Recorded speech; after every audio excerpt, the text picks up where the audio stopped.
Seminggu dua ni kan memang kecoh lah. Pasal isu ceroboh tanah haram tanam pokok durian dekat kawasan Raub Pahang. Memang rata-rata orang Melayu kita memang marah lah.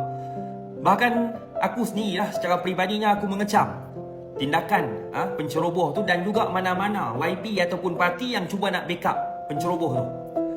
Memang kita tengah marah dan isu tanah Raub ni tengah panas. Tapi aku minta sangat lah geng, tolonglah jangan kita bawa kepada isu perkauman. Jangan kita tambah perincah. Dan aku minta sangat-sangat sebelum nak sebar sesuatu tu dekat media sosial, tolong pastikan yang kita sebar tu maklumat yang sahih. Tadi ada satu video viral kan. Aku tengok tontonan dia dekat 1 juta lebih. Kau bayangkan. Hanya satu caption je. Dia kata apa? Di sebalik pokok durian ni ada lombong emas. Kecoh. Ramai netizen yang percaya dekat kawasan Raub yang mereka ceroboh ni ada lombong emas. Padahal video tu sebenarnya bukan di tanah Raub tu.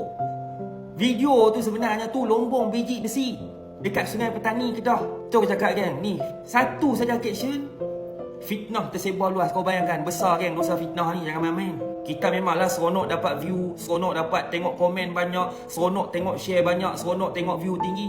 Tapi dalam tak sedar kan, kita sedang mengumpul dosa.